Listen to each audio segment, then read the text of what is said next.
exercise, they do it as rather than something that gives them benefit, it's more of like an escapism and a stress relief. And there's nothing wrong with using exercise as a stress relief, but when it's also tied in as an escapism and you associate that with, well, as long as I beat myself up, I get tired and sweaty, that ticks the box. But then not appreciating that when you've only had 5 hours of sleep 5 nights in a row, you're not eating enough to support that, you're super stressed at work. And then you get to these points like, 2 years, 5 years, 10 years down the line, and you get the women that you work with, Layla, which are then like, well, my thyroid is in a really bad place now. I've not had a period in 5 years. You start getting all of these things going on, and this stuff doesn't happen by accident. It happens for a reason. So what resistance training does is it provides, at least from our perspective, it provides a very well-controlled environment to create a stimulus which will give us an adaptation which is ideally favorable. And that adaptation isn't just about building muscle. Of course, we know having a bit more muscle mass has a host of metabolic benefits, but there's a bunch of other stuff that comes with that as well. So for us, we see resistance training as something that we can structure and plan. It's something that can be really easily measured, and you can titrate up or down the amount of stress that you put on someone's body in a really measured way. Welcome to The Body Never Lies. I'm your host, Leela Lutz. Each week, myself and experts from around the world help you uncover the secret ways your body communicates with you to empower you in your own individual health journey. I think the biggest myth in personal training or the field of exercise is if I just turn up and sweat and do something that is exhausting, I will get the results of getting fitter, leaner, stronger, whatever it is that you so desire. Another one would be that if I just get my heart rate up really high, I'm going to be healthier, and that people who would do that consistently are fit. I'm finding all too often now when I'm working with clients who suffer from thyroid, adrenal, metabolic issues, or even clients with injuries, that their personal trainer also bases their practice on this belief. Well, today on the show is Ross Gilmour from Better Body Collective. I had the pleasure of working with Ross on a client who was not having the ideal response that they should have been having. Now, this was easily spotted by Ross because of his intricate training program and measurements of progress, success, and recovery. Now, because he had so much data, he also made my job super easy. So I think he saved the client money because I wasn't needed as much. Plus, together we did get them a result. So I invited him on the show today to talk about his methods and practice, which I think set a gold standard for personal training. Today on the show, everyone, I'm really excited to introduce you to a friend who's become a recent acquaintance of mine because we've had the pleasure of working together on a client. And so I'm having today the amazing coach, Ross Gilmour. Ross, I had to have you on because you were such a pleasure to work with and so refreshing, because normally when I work with trainers, with clients, I'll email the client or the trainer and say, can you please send me the training program? And either there isn't one or it is a kind of really ad hoc written on a piece of paper kind of thing, or there might be a good training program, but there's no measurement of how that client's actually achieving success in that program. So when I met you and you sent me through your programs, I was like, oh my God, this is a breath of fresh air. And I'm so excited because we're going to actually achieve amazing things for this client together. So I just want to say thank you. So first of all, I'm going to throw that right back at you. Thank you for having me on, and obviously thank you for the time that we had working with my client. I think the thing that's so interesting is I know social media gets a lot of demonization for the clear harm that it's definitely causing society in terms of our ability to connect with each other. But at the same time, it's opened up a whole world of ability to network with people. Like, for example, my client was following Kitty and she reached out to her, and then Kitty connected her and you together, and then that's how that all came together. And it's amazing how social media has the power to be able to do those type of things. Like, you imagine a Scotsman living in Dubai, being able to end up working with you being in Australia, that just, 10, 15 years ago, that would never happen. No, we're so lucky that these collaborations can exist now, which is awesome. But like you probably mentioned off air as well, we unfortunately don't see enough of that because people feel like they just need to be a problem solver of everything rather than just being really good at solving one thing. So So it was good. I was definitely happy that we crossed paths that way. Yeah, we're really lucky, and I have to take my hat off to Kitty because I feel like Kitty's like this amazing connector of people, and she really stays in her niche, and then she just goes, we don't do that, but I know someone who does that, so sends them around. And because for us, I think in this circle that we do have, it's about getting results for the client, and it doesn't matter who is the person that takes them on the journey. What matters is it's the person that they get the results with and they connect with, and that they have success with, right? It's not, so I don't feel like any of us in this circle that we've put together on social media have ownership over a client. And I think that's super important. So without further ado, let's get into what was so good about your program design. So obviously people know, I think, following me, that I'm a personal trainer, of strength and conditioning coach. I'm a level 4 CHEK practitioner. So I know a lot about training and exercise and that sort of thing, but where I'm really focused is with rehabilitation of energy systems, and so some of that is exercise, but mostly for the moment nutrition. So I mostly refer out to someone else when someone needs muscle building, which is a really, really, really important part of restoring metabolic function. But as everyone might have listened to a podcast with Libby recently, there are a lot of people having negative response to training. So you might go back and listen to that episode of why we sort of debunked why that's happening, and why Ross and I can delve into it further today, why we had such a good relationship with. So this client came to see me because she was having some thyroid symptoms and some fibroids and other hormonal issues. And she wasn't able to lose weight with what you were doing training wise. So then I stepped in to help manage the nutrition. But I guess what I want to start with is, Ross, like, you are so different.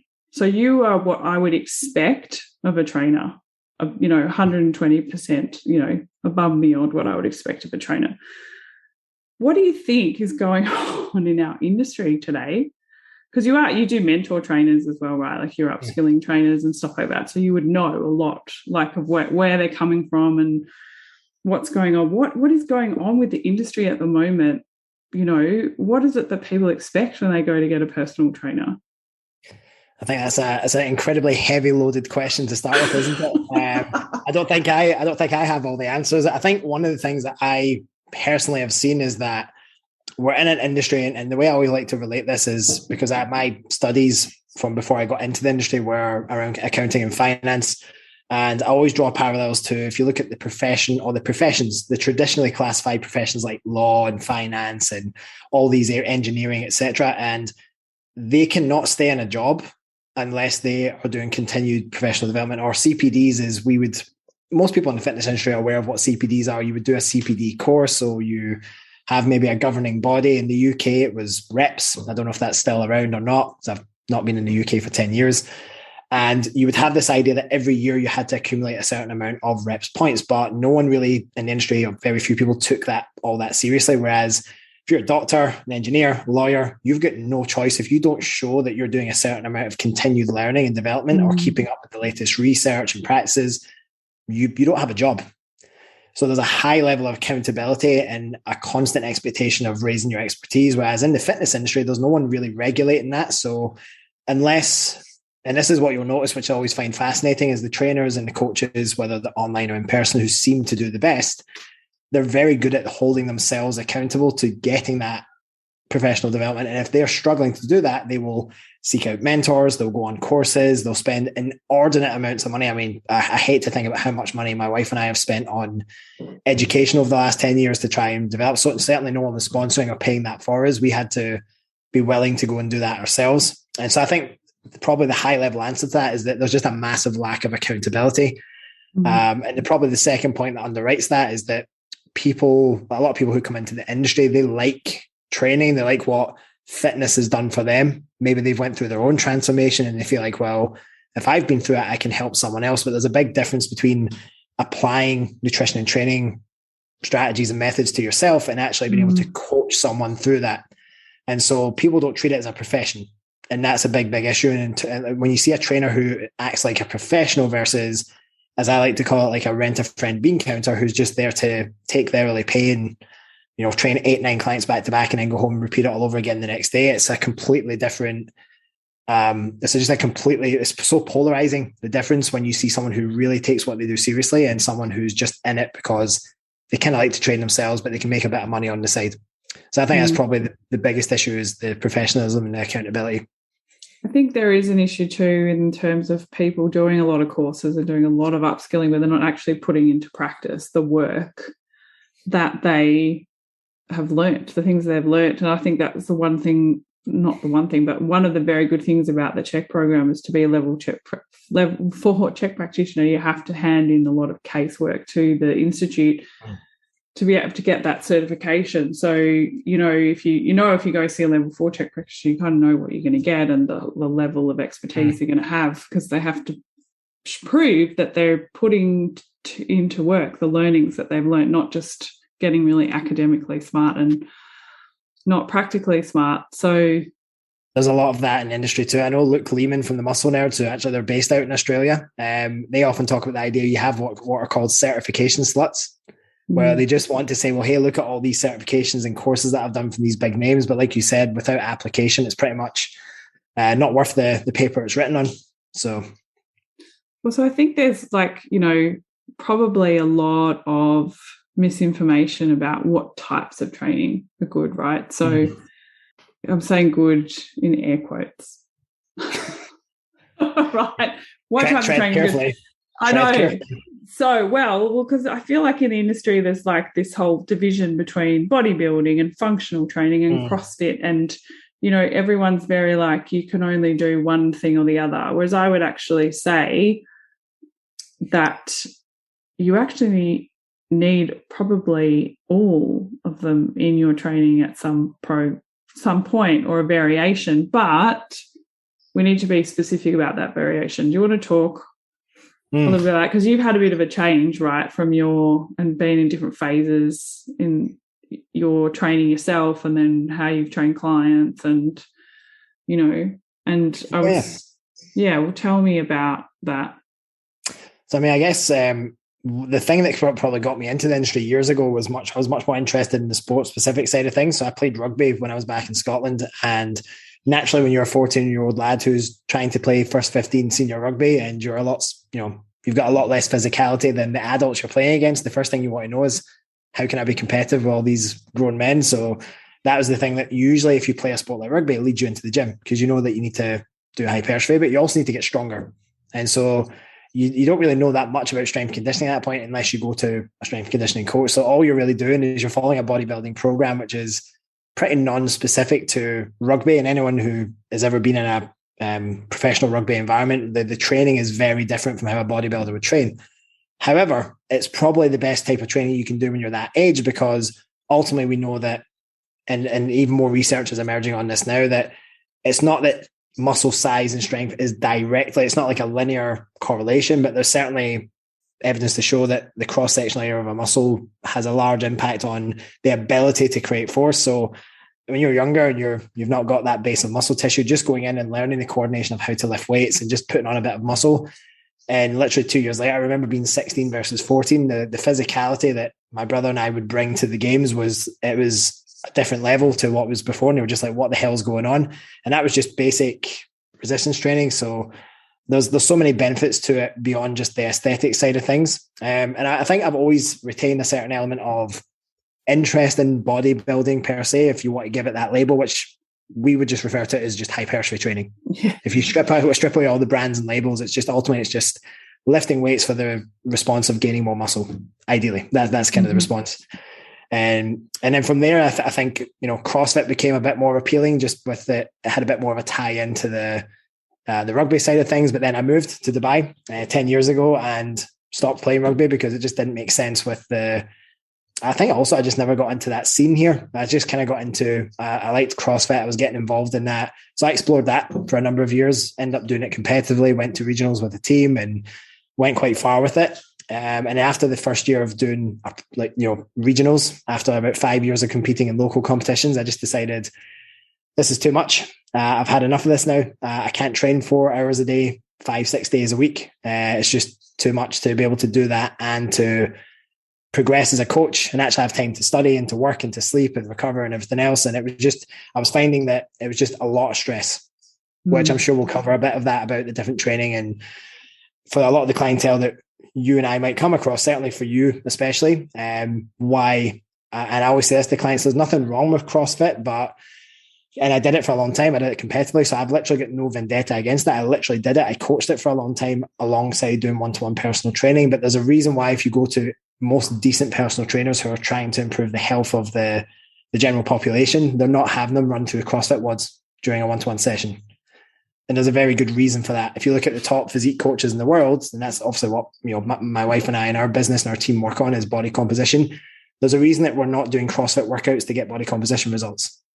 So that's probably the first question people need to ask themselves. And again, not bashing CrossFit, but everything has to come back to what's going to be the stress physiology that underpins all the things that you're asking to achieve from your training. So CrossFit, naturally I kind of evolved out of CrossFit, and I kind of held on to it a little bit through just doing, I did like a phase of just Olympic lifting. That was it. That's all I did for like a year and a half. And then my wife and I decided that we wanted to do a photo shoot just as part of, just as a challenge, and also just, it's nice to have some images. You know how it is nowadays with social media. You want to get some imagery for your brand and to be able to use in marketing and social media and things like that. So we thought that would be a cool thing to do. And then I suppose we did that, and I quite enjoyed the whole process. At that point, I was kind of knocking on, I was I was 30, 31 at the time. And I kind of just decided, you know what, I maybe quite like to do a physique competition. So I reached out to the current coach that I now work with. I've been working with him for 3.5 years now. And his name's Callum Rystrick. For anyone who knows the physique world, there's a business called the Muscle Mentors. Well, he's actually just branched off from that and created his own business now that does just purely physique sports. But I reached out to him and I said, listen, I'm in no rush, but I just want to do whatever the best and safest approach is. I'll take as much time as it needs to put the foundations in place to actually be able to do a physique competition, and to do it not only well, but to do it safely as well. So we spent 2 years getting into a position to just start a prep, which when I tell people that story, they're a little bit like, well, what do you mean? It's like, well, I didn't just start working with them and then 20 weeks later I was on stage. I wanted to really take the time to understand the process, to bring up my physique. Did we go through a dieting phase or a couple of dieting phases in that 2 year period? Sure, but nothing excessive. More just as a tidy things up, resensitize, insulin sensitivity, glucose uptake, response to training, and then push up again. So we got to a point where we were knocking on 4,000 calories per day on training days by the end of the last push. And that really set a fantastic kind of, we always like to say, a fantastic set point to come down from. And then just this past September was when I actually did my first physique show. But we spent a good 2 years preparing to be in a position where I could do a 22-week prep. Wow. And that I know that for a lot of people, they think, well, how would you have so much patience and what you hear words like discipline and willpower and all that stuff. I don't personally feel that people should rely on willpower, but that's maybe a conversation for another time, because as quickly as willpower is there, it disappears just as quickly as it arrives. So I think the clear thing for me is that I understood what I wanted to get out of it, and you put a plan in place, and it takes as long as it's going to take. And so that, I suppose that's probably and believe it or not, folks, that is the short version of the story of kind of what I've been through from a training perspective. But it's been, I would say that the last 3-4 years going through bodybuilding, as much as people almost think it's a bit, what's the word I'm looking for? But it's almost a bit kind of primitive. It's like, just like, there's not much to it. There's not much science behind it. And I would say literally the contrary. I probably learned more as a coach in the last 4 years than I have through the previous 6 or 7. Because as far as that, as you know, like, it has such a massive tie into physiology, and you learn a lot more about the very specific responses that you can get from the body when you do certain protocols and adaptations with it. So it's been an interesting 4 years for sure. And it gives you a great appreciation for the people who, the people who are like, for example, I've been doing that type of thing for like years and years and years on end. It's unbelievable the amount of focus and, I suppose they have to sacrifice a lot for that to become something that's so important to them. Well, I think the problem is that that's not how, I think when people think bodybuilding, that's what they think. They think the people on stage and whatever else. But if you just take away the branding, you take away the extreme side, because people love to focus on extremes. You take away the extreme side of the industry. If you look at just what it involves and how beneficial it can be, I always like to say to clients that resistance training is literally the fountain of youth. Yeah, it's one of the most underutilized lifestyle improvement methods, antidepressants, you name it. There's so many benefits, yet so underutilized. And as we were mentioning off air before as well, there's so many people that are scared of doing it because they think that they have all these connotations about what it'll involve or how they'll become or what they'll look like. We all know the famous women, I don't want to get too bulky statement that still flies around today. And I was like, well, if you find the secret, let me know, because I've been trying for 11 years and I'm still trying to find a way to make it go faster. So and make women huge. Yeah, I know, right? I know, it's a really funny one. Well, I think, a lot of that comes down to, people are challenged by what they see in the mirror and what they don't know. So, because quite often a client will say to me, when I was CrossFitting or I was doing this, I was really bulky, and they'll show me a picture and I'll say, well, actually, you can have a lot of muscle mass. I can see that, but you can also have a lot of body fat, inflammation, swelling on top of the muscle. Yeah. Right? Whereas if we completely change your nutrition and worked on your recovery, you would have a completely different physique and you would probably be much happier with what you look like, but you might even weigh more. So I think what I really like about, let's call it hypertrophy training. Let's call it what it is. I want to move it away from bodybuilding because I think, like you say, bodybuilding has this connotation of standing on stage, doing the saunas and water fasts and, steroids and whatever people think of when they think of bodybuilding. They think of like Arnie, right? Like extreme kind of. But I want to talk about how important hypertrophy training is, because I was always, came from the training, being a Czech practitioner, with so much focus on the functional that I really had to go, and functional being, what does that word even mean? Functional training nowadays, right? It's the question. That is the question. So it's thrown around loosely, but I would say functional is whatever you need to do to be able to do what you want to do better. So that doesn't necessarily mean only doing these crazy ass exercises with cables and Swiss balls and, all this. Sometimes actually a hamstring curl, I'm only saying hamstring curls because I hate them, but I'm doing them right now because I need them. A hamstring curl and focusing on hamstring hypertrophy, specific growth of the hamstring muscle can carry over to being able to have a better deep squat and a snatch, which is what I'm doing it for.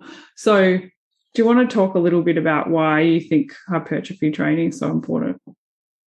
100%. And this probably could be a 2-hour podcast in itself, but I think the first thing I always preface that with when people ask about resistance training in general, but specifically hypertrophy, is a question I always ask people to ask themselves is, well, if you didn't have the physique or the aesthetic goal attached to this, would you still do it?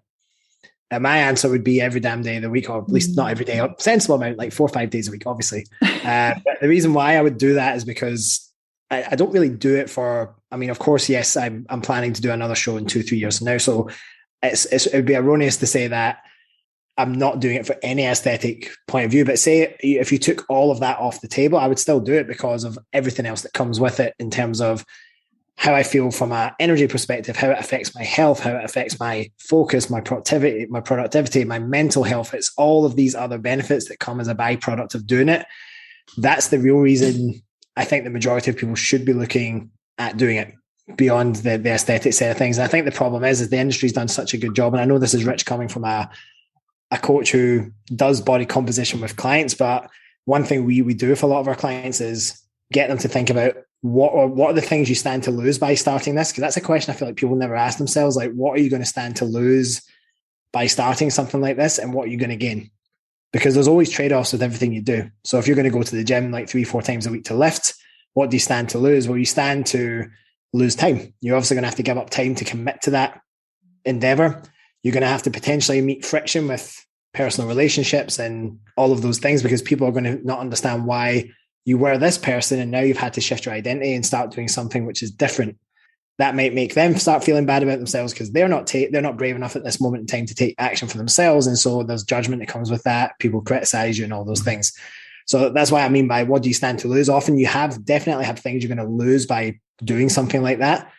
But then hopefully when you do the cost risk analysis, you realize that you've got so much more to gain by doing the hypertrophy based training.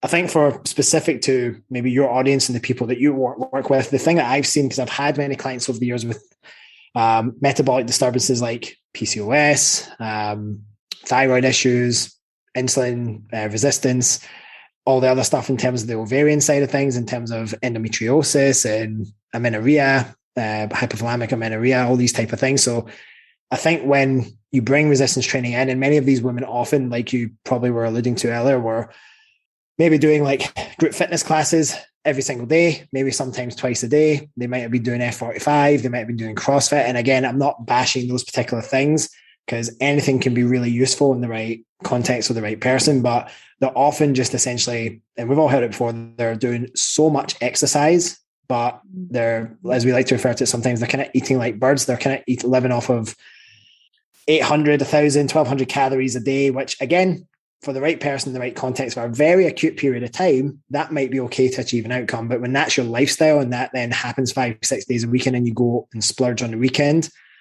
we like to refer to it as like you're essentially getting none of the benefits of being in a deficit, but all of the issues that come with being in a low energy state for long periods of time. Mm. And this is how many people do that. They live for the weekend. So the week, food's an afterthought. Exercise, they do it as rather than something that gives them benefit, it's more of like an escapism and a stress relief. And there's nothing wrong with using exercise as a stress relief, but when it's also tied in as an escapism and you associate that with, well, as long as I beat myself up, I get tired and sweaty, that ticks the box. But then not appreciating that when you've only had 5 hours of sleep 5 nights in a row, you're not eating enough to support that, you're super stressed at work. And then you get to these points like, 2 years, 5 years, 10 years down the line, and you get the women that you work with, Layla, which are then like, well, my thyroid is in a really bad place now. I've not had a period in 5 years. You start getting all of these things going on, and this stuff doesn't happen by accident. It happens for a reason.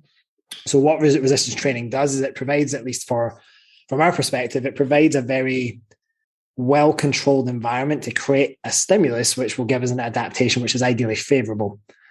And that adaptation isn't just about building muscle. Of course, we know having a bit more muscle mass has a host of metabolic benefits, but there's a bunch of other stuff that comes with that as well. So for us, we see resistance training as something that we can structure and plan. It's something that can be really easily measured, and you can titrate up or down the amount of stress that you put on someone's body in a really measured way. And that's for us the biggest benefit from it. The problem is with doing classes in CrossFit is that it is incredibly, I would say it's incredibly high stress environment to put someone in for every single workout, and it's incredibly variable. So you don't really have much control over how much stress someone gets to go through. Because let's be honest, whether you've had a shit day at work or a bad night's sleep or a great day at work and a good night's sleep, you go to that class or that, boot camp or whatever else, they're going to thrash you regardless of what you've had going on outside of the gym. And so a trainer will do that. They've got a checklist, or whether it be a class instructor, they've got a checklist of things that they need to make sure happens. They need to make sure that you've worked your butt off and that you leave having had an experience. Whereas a good trainer or coach is going to be like, right, hey, how was your day? How's the last couple of days been? All right, you've had a really tough couple of days. Well, we were planning to do this, but that's not really appropriate for you today. So let's just taper that back a little bit. And then maybe if you've had a better night's sleep in a few days' time, we can push things up again. I think for me, that's probably where the benefit of having a really structured hypertrophy program in place is versus just kind of turning up and doing sweatfest sessions. What I really like about hypertrophy training, especially for metabolic conditions, is exactly what you said. It's being able to control the output more. And also what I like about it is being able to teach people how to get back into homeostasis, aerobic zone, whereas most training people think of is, okay, I want to lose weight, I want to do this, so I need to work anaerobically all the time. So this really high intensity, crazy training, and not understanding that people who have challenges with metabolism can't switch between the two energy systems and actually can't utilize glucose and oxygen well. So Can you talk a little bit about how you can do that in hypertrophy training? I kind of threw that question out at you, but I've seen from your programs, you know, how to do that. So. Yeah, I mean, I think the programming has to be phase dependent, right? So I'll give 2 examples. If I've got someone who is in a position where they're pushing food up, say they're reverse dieting, or we're just going through a phase where they were maybe, you'll obviously know this term, maybe the listeners will have heard of this term before, but you have what's called REDS, or relative energy deficiency syndrome. And it was REDS initially, it was REDS in sport, because it was, I suppose, a term that was probably originated from the whole female athlete triad situation. And then it became a more popular term. The problem is that's spilling into the general population as well now. And you're getting a ton of the gen pop who are walking around with REDS as well. They might not be playing sport, but they're getting it via the obviously use of excessive exercise to try and achieve an outcome, but not supported with the right environment. And often what we've found is that, say someone comes to us and maybe their baseline on average is around about 1200. They might have days that's well beyond that, but say they're roughly 12, 13, 1400. The number is really irrelevant. This is the thing I hate when people talk, like, demonize that 1200 calorie number. For me, the number is not really the thing. It's the state, it's the environment's the thing. If someone is in a chronically low energy state, that is a problem. And that's unfortunately what a lot of people are walking around with. So if we're spending time pushing someone's food up, then the training ideally is going to reflect that as well, alongside their stress physiology and everything else. If I've got someone in a fat loss phase, for example, it's a bit different. And I always like to use this example. I never understand why trainers think it's appropriate when you get 4 weeks, 8 weeks, 12 weeks, say you're 16 weeks into a fat loss phase. And naturally, of course, you are going to have to slowly create a greater and greater deficit at some point in order for those adaptations to keep moving forward. The problem is that people are not starting from a good benchmark. They're starting already incredibly low. And if you're already at a point where, say, your set point is 1,500 calories as a female who's training 4 days a week and doing cardio a few days a week, where else do you go from there? Well, you go down, but then how far do you dig into the hole before it's a really tough one to dig yourself to climb back out of, versus taking the time, like we spoke about on off air, to take the time to actually be able to eat more food, manage more food, increase your training output, get stronger, do that over a really long period of time for, say, like a year. And all of a sudden you're comfortably eating 2,000, 2,200, whatever it is, calories per day. Now you've got a really we always talk about the idea within our coaching, diet from a position of strength. So now you're in a position where your physiology is robust enough and resilient enough to actually handle the stressors of dieting. And that's what people forget, is that a calorie deficit is another stress on the body on top of all the other stressors you've likely got going on. We use the term, and it's a common term. I mean, you can easily research this and Google this. It's called allostatic load. So whenever we take on a client, we create a client case study and we're like, wait, what's their current allostatic load? And I like the way that Luke Lehman describes it, which is it's essentially distress plus eustress. So it's all the distress you get from all the external factors and the stress that you place upon yourself. You put all of those variables together, you come up with a stress profile for someone. And often what we've found is that many people have really never considered that, whether they're actually in a position to achieve the goal that they want to achieve. So to answer your question in regards to like matching the training with nutrition, if someone is, let's just say they're 16 weeks down the path of a fat loss phase, the last thing on earth you want to do with someone who has a lower carbohydrate intake, a lower energy availability, the last thing you want to do when they don't really have a lot of stored glycogen to use as energy is do HIIT training or lots of high intensity cardio, for example. You just don't want to do that. I think my camera just switched off, didn't it? It did. So yeah, I guess the problem with, and you see this with a lot of trainers in the industry with the idea of doing HIIT training while dieting. The problem with that is like I mentioned, you just don't have the glycogen stores available. So for anyone who maybe doesn't know, you eat carbohydrates that get stored. Well, first of all, it circulates in the bloodstream. And if it doesn't get utilized there and then it's generally going to get stored in muscle tissue. And of course, if you've got fructose-based carbs, some of that will go to replenish liver glycogen and stuff as well. And, I'm sure like maybe your listeners have listened to in the past, the importance of actually having enough liver glycogen to run a lot of those really important processes in the liver. So if someone's dieting, unfortunately, you are eating into that and you are going to be depleting those. So if you've not got the resources available to fuel lots of activity that's really hammering down those pathways that are like, hey, I need the carbs, give me all the carbs, and you don't have many carbs, the last thing you want to do is just do tons and tons and tons of activity that doesn't match what you've actually got available. So for us, when it comes to clients going through physique transformations, people think of steady state cardio, and often you hear, well, HIIT training is superior for fat loss, or steady state cardio is not, or whatever else. And the problem is that if you actually do the research, like both are just equally as effective at getting fat loss. And where people forget to take is the context. They forget to look at, well, what's the situation that particular individual's in.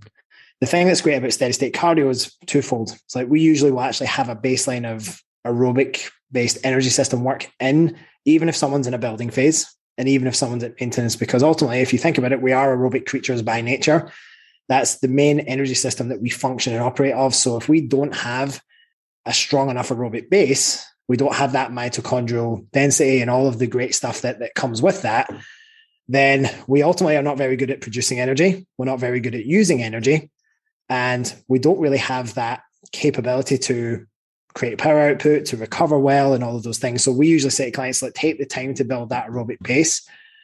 And then as you go into a fat loss phase, because the aerobic work is so low stress on the body and is actually quite effective for energy expenditure as well, we're not asking you to hammer down that glycolytic pathway and use lots of carbs for energy. What we're going to do instead is that stored fat that you've got, we're going to ask you to tap into those guys a little bit more.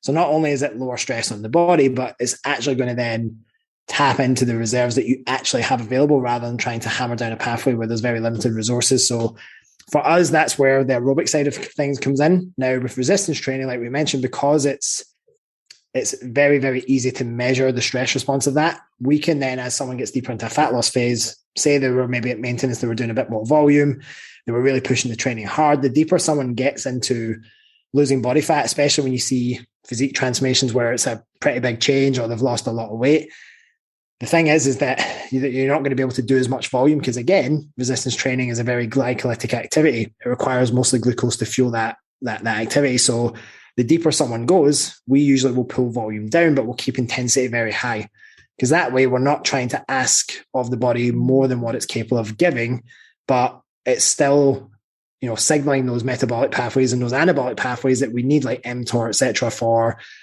anabolism. So it means that that just in simple terms means we're going to hold on to muscle tissue whilst being in a calorie deficit. And that's why we often hear in that kind of side of the industry, people talking about, you need to make sure that you hit your protein targets. You need to make sure you keep lifting while you lose body fat, because if you want to actually have some form of physique or maintain a physique that you've maybe put a lot of hard work into building, you need to do the things that actually help hold on to muscle tissue. And part of that is going to be resistance training, and part of that's going to be eating sufficient protein.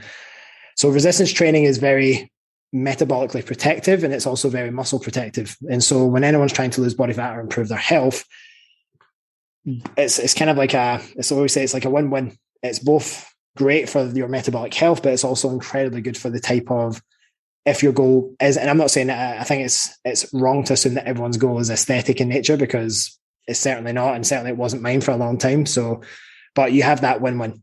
You have the health side of things, and then you also have everything that comes along with that as well. I think it would be really good. You mentioned talking about volume and intensity.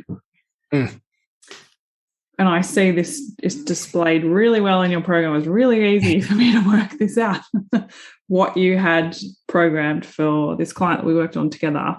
Can you explain volume and intensity and why they're important?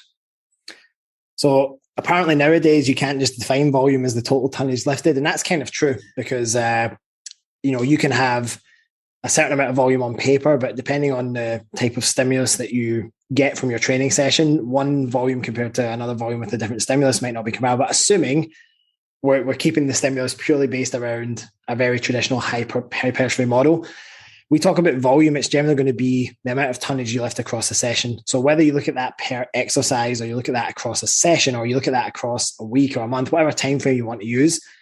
If I look at week 1 versus week 8 of a program, if I'm looking at volume, just an example, if I've started off someone with, say, 2 or 3 sets, so let's just take 3 sets of an exercise, and they're doing that for 10 reps or 20 kilos, we know that per set, that's 200 kilos of work over 3 sets. Assuming that we do it over 3 sets, that's 600 kilos of work. We then go 8 weeks down the line, and they're maybe lifting 30 kilos, but doing the same amount of weight. Well, you do the math on that, and very quickly, you've already added 100 kilos per set in volume. So we talk about volume, it's very much that total tonnage lifted, assuming, and this is the part that a lot of the research kind of misses out, that's assuming that your technique's the same, that's assuming that your range of mobility is the same.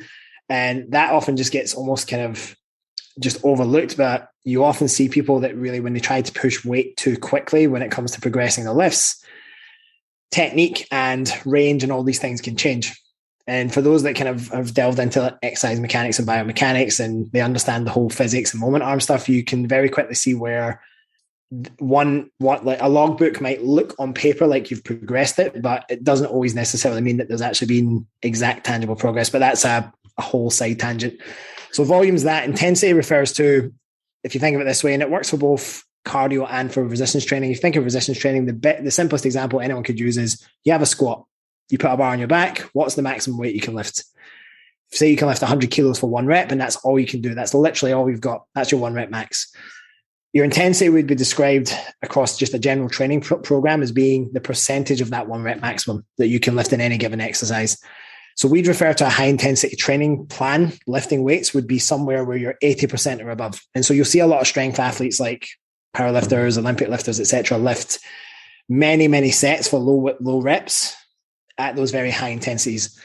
Hypertrophy kind of sits a bit on the thing is it ranges across like a huge amount of percentages. They've said that even as much as or as low as like 30% of your 1 rep maximum, if you take the reps in close enough proximity to what they call concentric failure, which just means when you're lifting the weight and it starts to really slow down and you can't lift it anymore, this would be kind of more concentric failure. The more reps you accumulate in proximity to that, the more stimulatory they would say those reps are.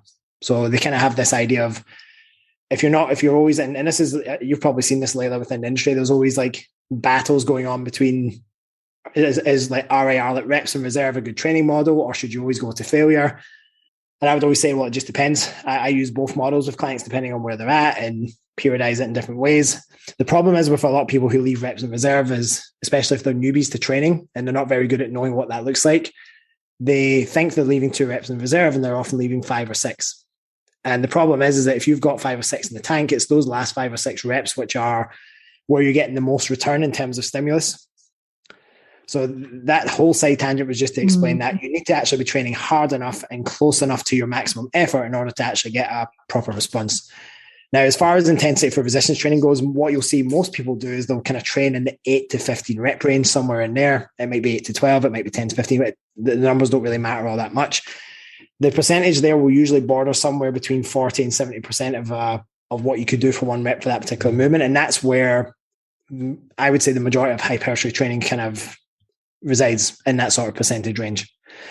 So I'm assuming there's going to be a follow-up question too. Yeah, because these are the things that, I guess most people turn up to their trainer and I'll say, okay, well, what are we doing today? And he'll just say, oh, just do, he or she, he'll say, just do 10 squats. Okay, you go over and do 10 squats. Is there a difference? I know the answer to this, but I want you to explain it in detail. Is there a difference between doing 5 squats and 10 squats? Is there a difference between doing, squats one session and lunges another session? Is there, I guess what I'm trying to say is a lot of trainers are just kind of making it up as they go along and everyone's having a bit of fun in the session. But why do I want to come to the gym and have you tell me every Monday we're doing squats and we're doing them this way because, and talk to me about how you change the squat for different results and why I need to squat every Monday for 6 weeks, 8 weeks, can you talk me through a little bit of that? I don't know if you realise how layered a question that is, but I'm going to try to keep it as succinct as I can. for the lay people, you're talking to lay people, not necessarily trainers, So I guess just in a nutshell, there's probably 2 main things that come out of that. The one thing that we're going to want to achieve with say you set up a training plan and it's going to be somewhere around 12 to 16 weeks in length. Progressive overload is ultimately what you're looking to achieve from any training program. And all that means in very simple terms is that you ideally need to be doing more work in some way than you had done previously. And you ideally need to be progressing that across a number of weeks. So the reason that you brought up obviously the intensity and volume thing, which I like, is that it's not a case of that progressing one or the other is right or wrong. It's going to be needs dependent and it's going to be contextual. So like I mentioned about that person who's going through a fat loss phase, for them, just simply holding on to or progressing their strength might be a better strategy than increasing volume because of where they're at with their energy demands, etc. For another individual, it might actually be more appropriate to really push volume for that person if they're on the opposite way, for example. And obviously, if they've got more energy available, it might make sense. So having a program where right, well, we're going to be doing the same thing now over an 8 to 16 week period or whatever it is. I have some clients, honestly, their training programs sometimes go on 24 plus weeks. If it isn't broke, I'm not going to change it. If they're still making progress, there's no need to make massive change. And I think that's probably a good point for general listeners, is that they often go to a trainer or they look for programs online and they're always looking for novelty all the time. They want things to change every 4 weeks. We have a big issue as a society now in terms of focus and attention. We really struggle to keep our focus on a given thing for long enough to see it through. That's a massive generalization, but you see it in many different arenas. Like focus is a big problem, whether it's people wanting to be productive at their work or whether it's actually starting something and actually seeing it all the way through to the end. In the fitness industry, that's one person hopping from one fad diet to another. They start, it's exciting initially, and they might see some initial quick results, and then it stops moving as quickly, and they start getting bored or frustrated or worried, right, this is not working anymore, I need to do something else. So the reason it's so important to follow, like say, for example, you gave the example of a squat. If you've got that in your program and you've set a baseline for that and you track that over time, it's very easy for you to see, right, am I getting the responsiveness that I want? The only way you can do that is if you actually have a plan, which is structured, and you actually track and log that over a period of time. Unfortunately, that's not what the majority of the gym attendees do. And it's also, unfortunately, not what the majority of trainers do. And I think I said this too off here as well. If I had to, even in the current gym I'm in, or if I had to go around Dubai and go into all the gyms and, I had to do a small visual survey of all the trainers that were working. Again, it's not a judgment. It's just an observation that probably, and this is being generous, 1 out of 15 would have an iPad and would be tracking their client's progress. The rest of them, it's literally like you said, it's off the cuff, it's random. There's no way. I don't care if you're Rain Man and you can memorize a gazillion numbers. You're not going to remember every single client's weights, reps, sets. And why would you want to waste headspace on that anyway, even if you were Rain Man? Why not put it into an app or a Google spreadsheet, and then the numbers will tell you what you need to do if you understand how to progress things. So that's probably the number one thing. As far as why it's important to know why you're doing what you're doing, is every single application of any method we do for a client is creating a response. Now, unless we log and we understand why we're doing what we're doing, we don't have control over what that response is. So you give the example of a squat. And let's just say someone's doing a 5-rep squat versus a 15-rep squat. The considerations around both of those, it's the exact same movement, potentially performed in a very similar way. The physiological adaptations you get from doing a 5-rep back squat versus a 15-rep back squat are pretty different. We know that the 5 reps, and we mentioned earlier about the idea of intensity, the stuff that you do, which is really high intensity, it has what's called more of a neuromuscular adaptation, which also means that the body the nervous system gets incredibly efficient and good at contracting all these different muscle tissues at the same time to get the weight as efficiently from A to B. Now, neuromuscular strength, or building that particular quality of fitness, doesn't necessarily, it has a little bit of a crossover, but it doesn't necessarily lend to you building muscle, because you've not actually taken the muscle tissue to a degree. And don't get me wrong, people do strength work, and you see this all the time. You have some people that do strength work, and if they're doing it right at that threshold where you start to get in, and I know that Paul can used to have strength, functional hypertrophy, had quite a broad range of ranges. There's certainly people who can do heavy squats, deadlifts, etc., and they'll see growth. And there's other people who are freakishly strong, but they're actually not that big. And that's because that's an incredibly inter-individual thing. Some people can get reasonable growth at lower rep ranges and others don't.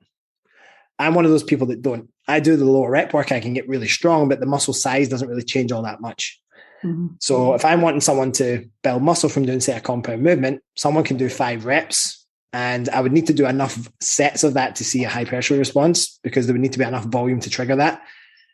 But if I do, say, 3 sets of 12 to 15, and you're in a rep range where you know that you're going to stimulate those pathways, that's going to be a very different response. But it's not necessarily going to be the best thing to improve your maximal strength. So the whole point is that depending on what quality you want to get, whether it's strength, whether it's hypertrophy, whether it's, if we're going to use the Polkin ranges of functional hypertrophy, etc., whatever it is you want to get, you have to be very clear on how you're going to go about doing that and how long you're going to do that for. How long is it feasible for someone to actually progress that particular exercise before it's time to either back it off or to move on to something different? And so I would say that without programming and without structured periodization, it's just incredibly difficult to manage that without the data. Well, and it's very difficult as well because if you're working, like we're working together, say, like we were, and so I'm looking at a client's temperature and pulse and I can see that they're dropping off after a particular training session, Monday's training session. And I go, you know what I can see, Ross, is every Tuesday we are having this slump in energy. So is it a slump in energy because there's inflammation from the training session? Is the training session too much? Does that person see someone at work that they hate every Monday? You know, I need to find out why. And look, honestly, looking at temperature and pulse graphs, it's not as clear cut as it's just one day. It's an accumulation of over days, but I'm just trying to give an example. What is awesome about program design and working with a trainer like you who program designs well is every time I would see a deficit in this client's energy, I was able to pass back to you, hey, Ross, have you noticed this? Do you reckon there's something we could change? And you always came back to me with some possible ideas of changes that we could make. And it's not about you going, oh, well, she can't squat, squats are too hard, because I think everybody wants it to be like this simple, like something's stressing me out, so I should stop training, or something's stressing me out, so I should not do this. It's not. It's like looking at, you know, we were watching what day of her cycle she was on training. You know, we tried some new interventions that had some different physiological responses with the body. Like I just can't stress enough how much like how many results you can get for a client when you do this program design. Yeah, and you kind of mentioned it well about the menstrual cycle. I think that is still massively underappreciated, the importance of that in relation to how you program nutrition and training. I mean, you know yourself, like obviously I do nutrition and training for my clients. Obviously in the case of Maha, it was a team effort.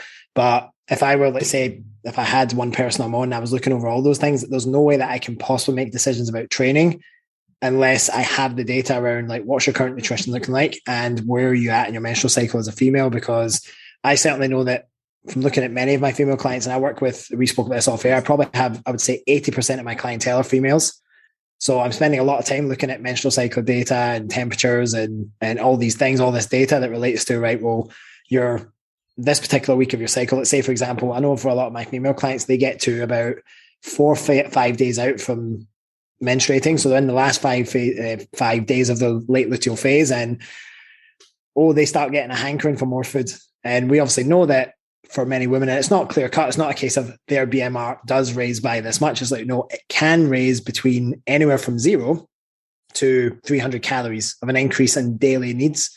So I have many female clients where the last 5 days of their cycle, and for some, it might even cross over a bit into menses. It might be like the last 3 days, and then the first 2 days of bleeding, like that's their kind of window where they just feel hungry, tired.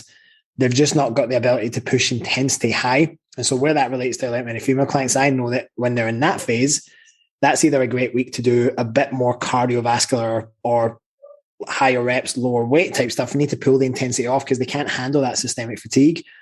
Or it's a great time to say, right, we're going to do an auto-regulated D-volume now. So we're going to pull volume and intensity right back.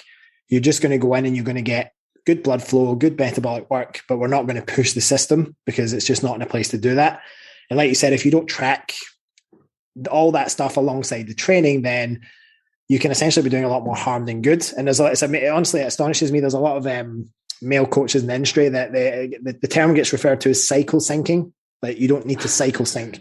That's a myth. You don't need to worry about that. And I feel like that's incredibly myopic and short-sighted to think that the menstrual cycle doesn't have a profound effect. Now, don't get me wrong, I've had female clients where they have very minimal changes as far as their response, but it's a minority, I would say. I would say the majority of the females I work with, there's quite a significant difference at different stages of the cycle, and therefore the training and the nutrition has to reflect that. And often, and this would scare a lot of women, often the answer is, right, lower output, more food during that time period. Yeah, 100%. And lo and behold, weight either stays the same or drops if they're in a fat loss phase, or there's no significant changes per se to their scale weight, And even if there was, that's not the point anyway. The point is managing the stress physiology so that they can function and be a human being, so that when they do come out the other side of that, they're ready to go back to hitting a full cylinder again. And that's so overlooked, and it's frustrating. It's totally frustrating because your menstrual cycle as well. Like, I use menstrual cycle as a feedback marker for how a woman's physiology is, because I think with a lot of my female clients, when they're regulated really well, they don't have this dip where a period is a debilitating thing, right? So I know personally for me, like on the first day of my cycle, I can do the heaviest training on that day in terms of lifts and stuff like that. So I don't have a premenstrual phase where I'm like crying, and I actually kind of have this build phase where I get a lot of strength in those few days. But then, like you say, the second day, it's heavier, and then I just want to chill out a bit more, and I'm much happier to do my steady state cardio and eat more food and stuff like that. So when you do that, it's helpful for a client also, because you kind of know, right? Like, your client turns up and you know what day of her cycle she's going to be on. So you're not going to go, okay, well, we were going to do really heavy squats today on day set 2 of my cycle if I was your client, because you know that's my day where I actually need more aerobic kind of work. So it's much more empowering as a woman too, to turn up a true training session that I've paid for and I've scheduled in and made time for, and know that I'm going to get something that's going to carry over to my overall health and strength and physiology and stuff, right? Rather than just standing there going, oh shit, I should take some naproxenic, and oh my God, Ross is going to be like, oh, you get your period again because you can't push those weights, and I've just got to push through this session. And like, it just shouldn't be like that. It's so important to have this. And so when we were working together with this particular client, we were trying to improve her menstrual cycles because she was having some hormonal issues. And you were so good with that, with pulling back on training when it needed to be pulled back. And I think it was really good for the client. I think, so I think there's so much to program design, right? And I think a lot of trainers get overwhelmed by it. So for any trainers who are listening, because I don't want them to go away, oh my God, I'm a bad trainer. Because I think a lot of the industry breeds this, make it up and have fun. And the clients want that as well, right? So they want stuff to be hard and they want it to be different every session. And if you want to break out of that as a trainer, you've got to be able to change it. So what would you suggest? Because I know you mentor trainers. Where would you start if you're like, okay, I am the trainer that makes stuff up, and you know what? I'm actually annoyed by it because my clients aren't really getting results, because clients don't get results when they're doing that. Let's just face it. Let's just be honest. What would you say to a trainer who, like, what's a good place for them to start in terms of just implementing program design and progressive overload without having to go and do 50 million courses? Because let's face it, you don't actually need to implement the good basis. No, I think a lot of coaches would be well placed. Just probably 2 main things would be really taking a genuine, and not a false, but a genuine interest in your clients and the other 23 hours outside of the gym. Because there's a lot to be found there with just actually asking the right questions and just learning about them. The second thing would just be having really solid systems in place. It doesn't have to be overly elaborate or complex. It just has to be something that allows you to just get a regular touch point and a feeler of what's going on a week-to-week basis. I know certainly within our coaching, I think we must have reiterated our systems about 20 odd times by now over the last 5-6 years. But we do essentially as part of our coaching. So we don't offer like one-to-one personal training only. I would almost say we're an online business first and foremost. It just so happens that we have, amongst all of us, I know certainly for me, my wife, Charlie, we've been doing this for over 10 years. And then our coach Emma has been 7 years. So we've all got experience on the gym floor, and we still do work on the gym floor, but it's maybe we're only doing maximum like 15 to 20 hours a week.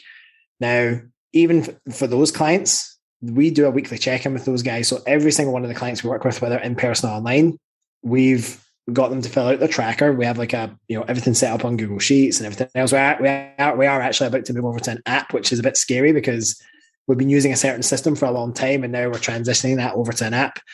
But I think that will be better for the user because let's be honest, people want things that are a bit more convenient nowadays, right? Either way, whether it's an app, something like Trainerize or, we're using PT Distinction is what we're going to use, or whether you've got a really good set like we've got currently, a whole bunch of sheets set up on Google Drive.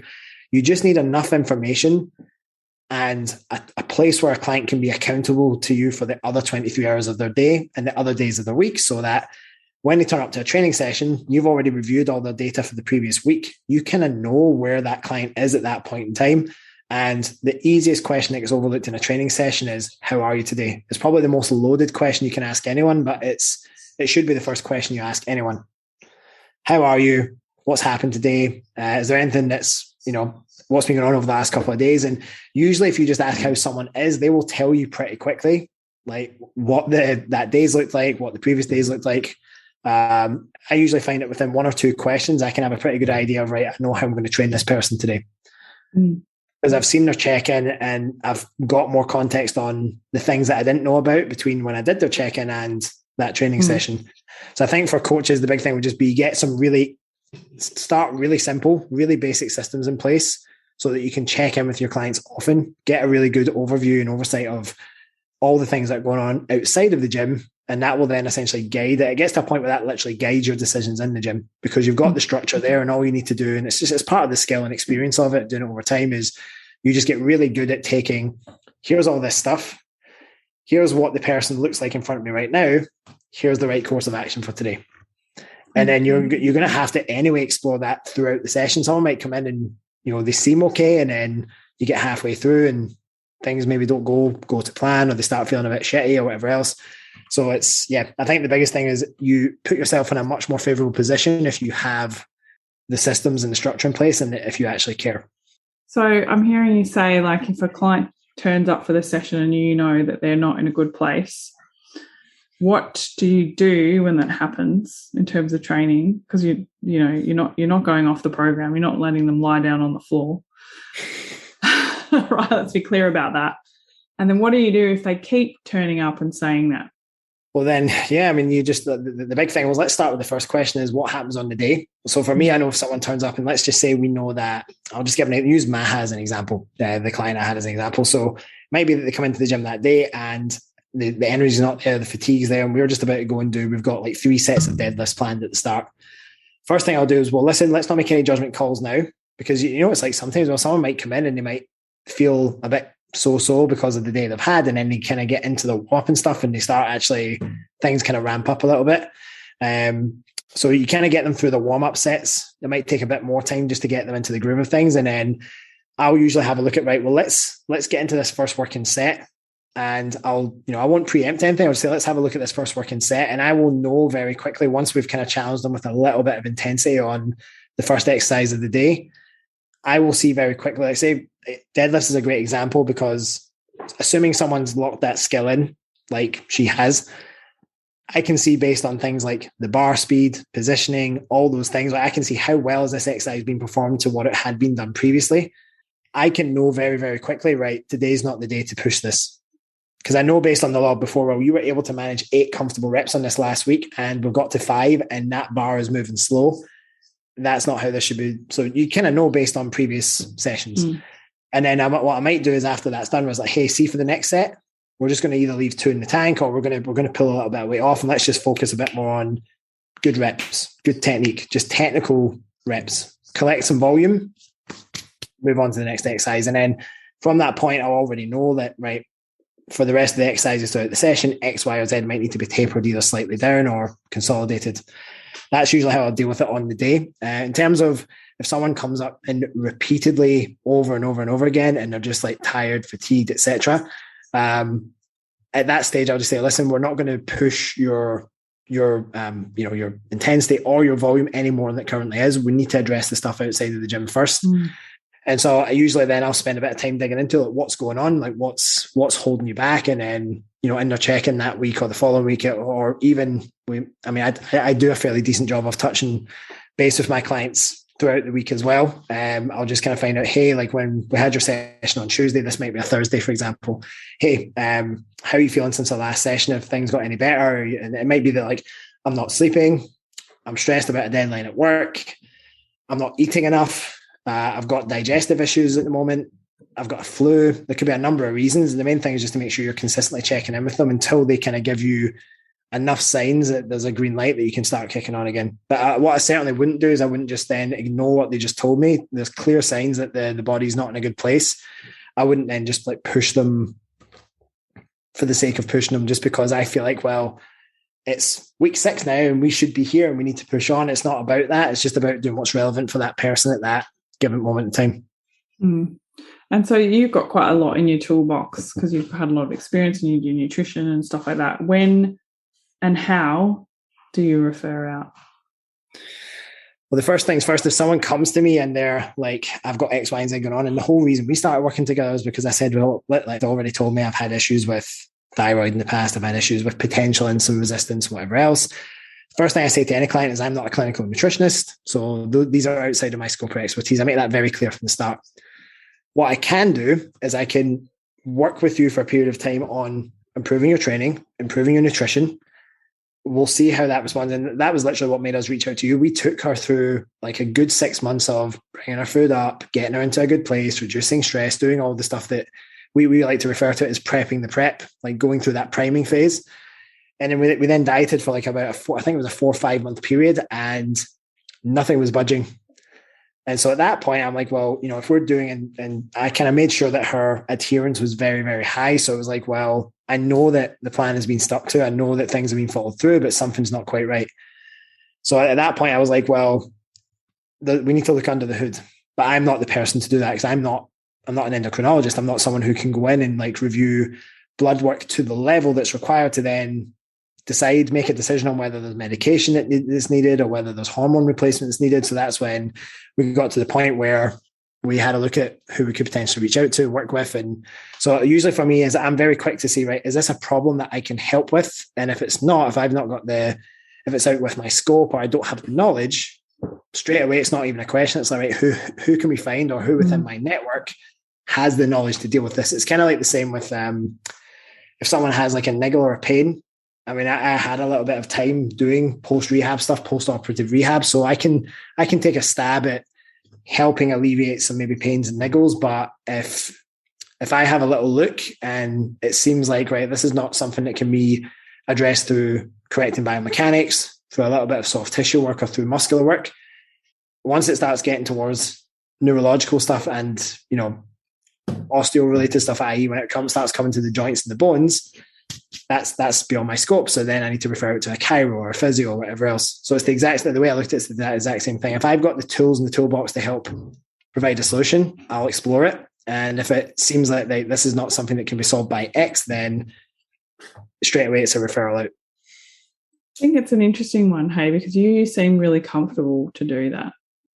And it's not something I think that a lot of trainers are comfortable with. How does it make you feel, and what is it that you put in your mind when you're doing it that makes you okay to do it, if that makes sense? Because I think a lot of people think, oh, I don't know how to fix this problem, so there's something wrong with what I'm doing. Or I mean, I think the thing is, first of all, it comes down to the more confident you get in what you know, you all of a sudden start to become very confident with what you don't know. So for me, I'm always thinking, like, first and foremost, like, what's going to allow me to get this client the best possible outcome? And it's very simple. If I don't have the resources or the tools to get the outcome they need at that moment in time, then I better do a damn good job of finding someone who does have that, because the sooner that they can resolve that, the sooner I can use my skill set to help them get that next point. So for me, it's a case of, I just see it as, well, this is an obstacle. It's a roadblock, and we don't go any further until that's been addressed. Once it's been addressed, then it doesn't devalue what I do. I'd rather be someone who's in a position where I happen to have done the networking and have the network to be able to say, well, actually, if you're having this issue, I know someone who will be able to help you with that.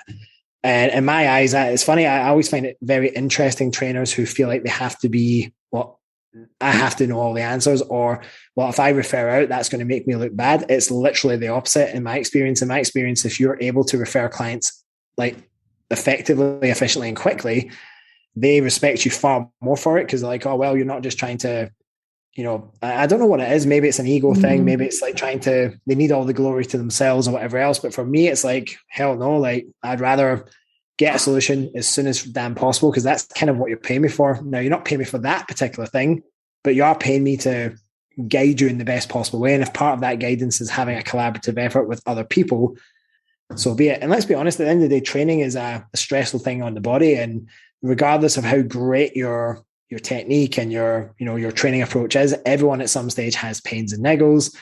Everyone goes through at some stage some potentially, they have some work they need to do maybe on the psychology. So if it's not within your scope of practice to help in that particular arena, then the best thing you can do for anyone is to send them to someone who does. And I've personally found that then when you do that, even I've had clients in the past where I've had to stop working with them until they go and address those things. If they appreciate that enough, and the thing is, you might do that and they might never come back to you, but that was the right thing for them. And I think that's the thing I always keep in front of my mind. It's always going to be do no harm, should be the first rule of any practitioner anywhere. And secondly, it's about what's best for the client. And if you keep that front of mind, then I don't think you can ever go too far wrong. 100% agree with you. And I think, sometimes people work with multiple practitioners as well, right? I tend to refer a lot of clients on once they've got their metabolic health in order, and I know that they can do a fat loss phase. I don't necessarily have to do that fat loss phase with me.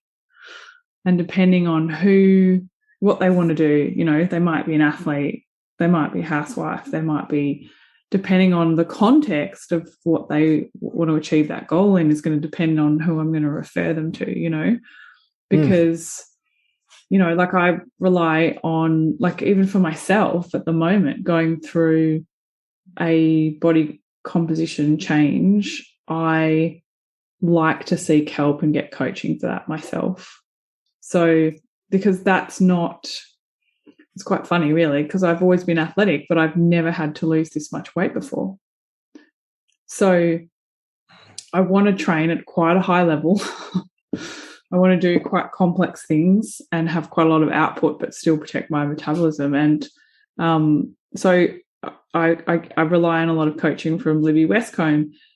But interestingly enough, I might not send her client who wanted the same thing because they don't have the athletic background that she specializes in. They actually have more of a novice background, and they might just need something completely different. So it's not to say that I have one person that I'd refer out to, you know what I mean? I might have someone who I just go, I know that person would love Ross. I just know they would love you more than all the other coaches I know, right? Because I think the huge part of referring out is knowing that they're going to connect with the client that you're going to send them to.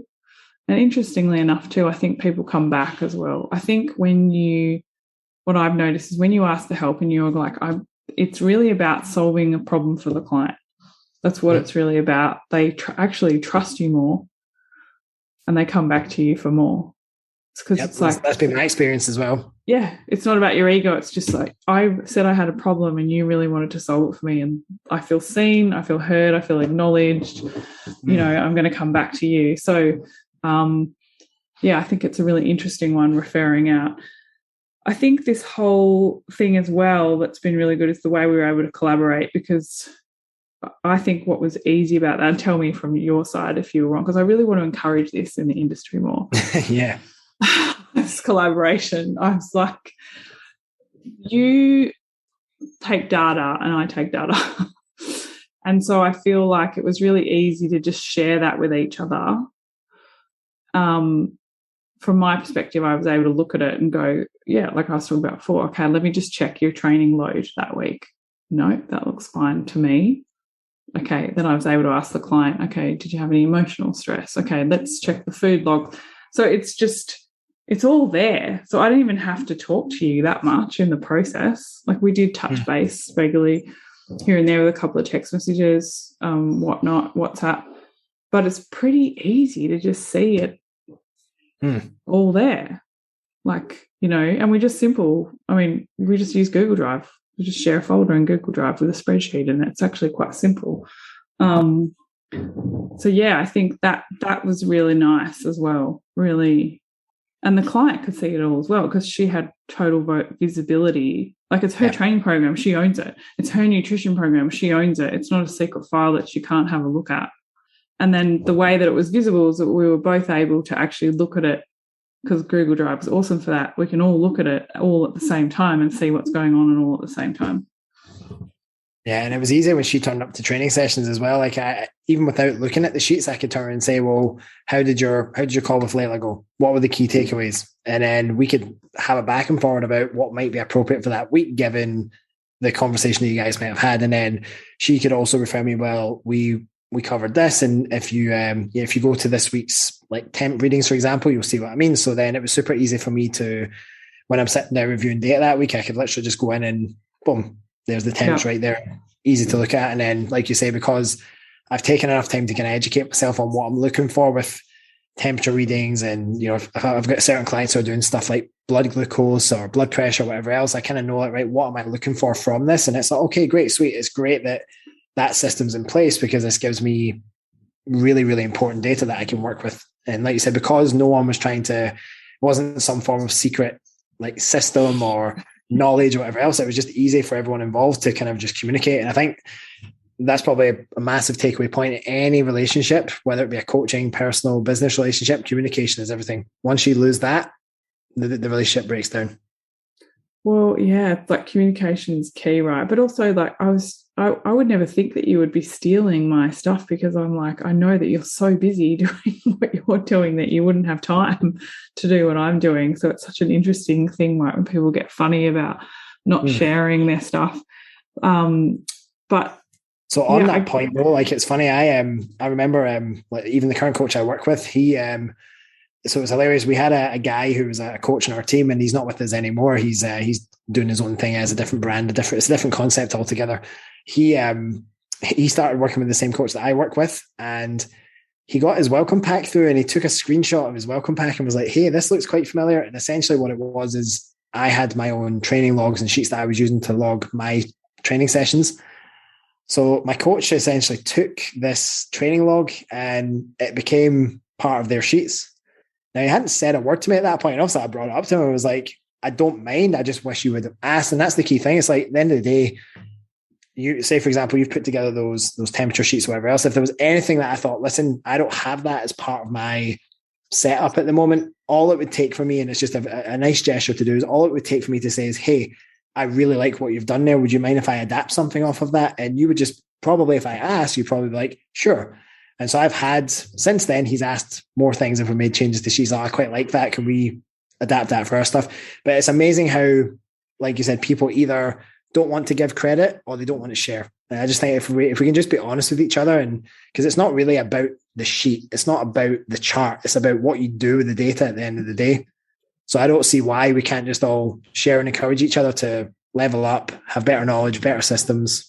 It helps everyone at the end of the day. So I think another really good thing too that I liked when we were collaborating, Ross, is that you spent a lot of time with this person. And I think trainers get really undervalued with this. So a person will have a trainer for an hour, one session, 2 sessions, 3 sessions a week. They'll see them every single week.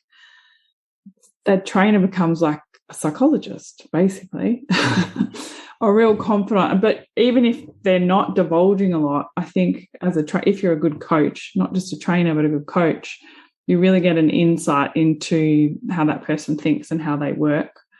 And so, whereas when I do my nutrition consults, sometimes they're just an hour a fortnight or half an hour, or depending on what we're working on, I'm not able to get as much insight.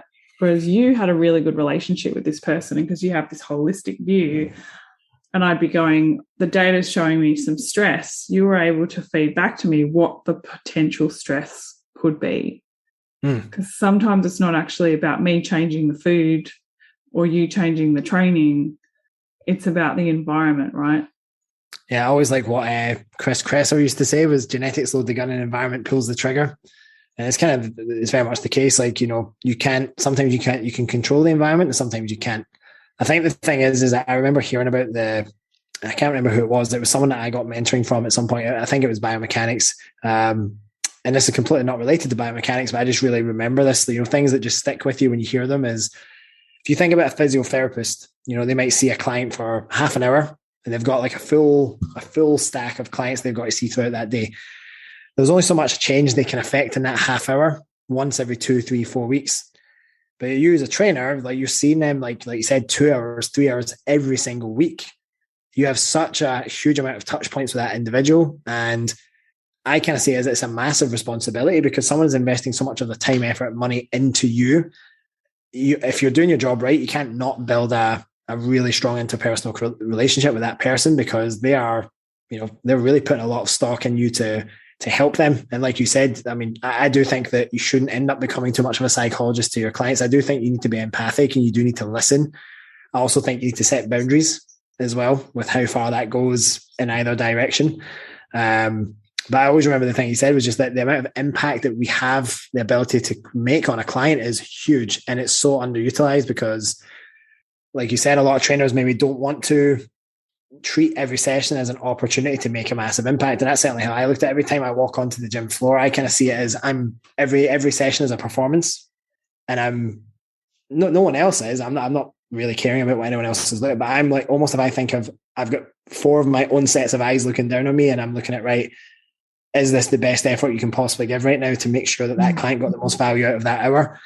And that's the way I look at it. It's an hour, 2, 3, sometimes 4 times a week to be able to make a massive impact and benefit on that individual's life. So it's unfortunate that level of responsibility and ownership isn't the norm, but it should be ideally. Yeah, I think anything that we've said today too, like, I want to make it clear that Ross and I aren't saying that CrossFit's wrong or going to a trainer that just makes up every session is wrong. It's just understanding the context of what you're doing and what you're going to get out of that. So if you just want stress relief and a bit of fun, you might just be happy to pay to go to a trainer for an hour who gives you some fun stuff to do and makes you feel, moves you around. And there's going to be some physical, psychological, emotional fitness benefits from that, definitely. But what we're saying is that if you want a certain result and you want to do that result with respect to physiology, to, longevity, all that kind of stuff, you actually need a planned program design. Yeah. I completely agree. I think there's room for so many different types of coaches and trainers in the industry. And I think that's the problem. We do have a bit of a elitist industry at times, in the sense that it's just like, well, if you're not offering the most optimal service, then you're just garbage. Well, it's not the case. Like you said, some clients just don't want that. That's absolutely fine. I think where it gets interesting is that there's a massive mismatch between expectation and reality. Many people want to pay the rep counting, I call them expensive rent-a-friends. They want to pay the rent-a-friend prices, but they expect the elite results. And it's like, well, if you want the attention to detail, the high-level results, the efficiency, the effectiveness, that comes. And I'm not saying that everyone who charges a lot of money is actually worth what they're doing. There's a lot of people who rip people off in the industry as well. But for the most part, you will kind of get what you pay for. And so, like you said, you've just got to do a bit of a cost analysis of like, okay, well, for what I want out of this right now, if I just want someone to, push me quite hard in the gym and I want to make sure that I really enjoy my gym training, then sure, you might want to pay for that trainer. That's what they do. And there's room for both of those individuals, both the client and the trainer. But like you said, it's when people get frustrated with what they're not getting. I always like to have this phrase, you can't expect the results for the work you didn't do. It's as pure and simple as that. We're also just expecting that the only way to do something is by one way. That reminded me, actually, when you made the CrossFit example, I was going to bring that back. So I've had a number of clients where they've came to me initially like quite overweight and they literally wanted to get the body composition result. And it wasn't like they wanted to go and do like Spartan Warrior races, a Tough Mudder, or potentially join a CrossFit class or something like that. But by the time they got leaner and they got healthier and they got into a place where it opened up new possibilities for them. And so what I would actually say is that sometimes taking a phase of focusing on your body composition, it will open up new possibilities for you. And I've actually had many clients that they've ended up going on to love doing their CrossFit 3-4 times a week, or they went on to keep a little bit of like 2-3 times a week, a bit of resistance training, but they really enjoy the long distance stuff or their adventure races. For me, that's an awesome result because it's literally changed their perspective on life. And so, like you said, we're not saying that anything should be more superior to the other. It's just that it has to fit at that moment in time. So, and even within like hypertrophy training, strength training, there's going to be different things that you love and enjoy. Like Libby and I were talking about the other day, we were talking about, okay, with my next phase, what am I going to do? And, what motivates me about training, knowing so much about anatomy and physiology and biomechanics, is being able to do something better, not necessarily harder. So what I love is the whole mind-muscle connection and getting every muscle in the exercise to work. And so I'm more likely to be motivated by that than pushing the weight beyond the reps, where I'm going to get that muscle-mind connection. So there's no point for me going for that focus where someone like Kitty, if really pushes seriously hard weight, she's really motivated by that and she really loves that. So I would never give her my training program because she wouldn't do it. So it's not to say that we're not getting stronger, both of us, or we're not improving, or we're not achieving something. Like, there's so many different ways to do it. And that's the job of your personal trainer, right? Is to go, well, what do you like about training? And what do you want to do later? So I want to get back into gymnastics and sprint training and those kind of things. But I need a hypertrophy base to do that, right?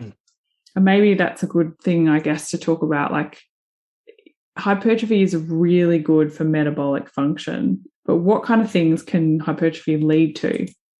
Like, if you start with your resistance training, like, how's that going to carry over to other things? Like, why should people start with that?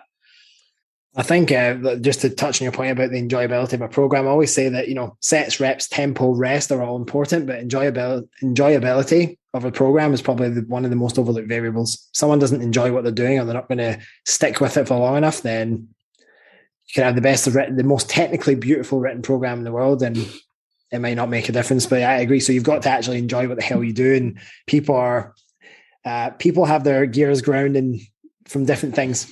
Like you said, some people really enjoy the intensity and really go into failure, and other people, they prefer doing a bit more volume and they really enjoy the technicalities of what they do and all that jazz. In terms of what it does, I think, like, you made a really good example earlier in the podcast about why someone might do a hamstring curl, not necessarily because they want bigger hamstrings. They might do it because they know that it's going to make them better at performing another exercise activity. And I think that's the thing, is stronger people are harder to kill. And there's a number of reasons for that. And so it carries over to your day-to-day life. It makes what would potentially feel arduous or a struggle during the day, like when you go about your day-to-day life, everything is just, from a function perspective, is just easier.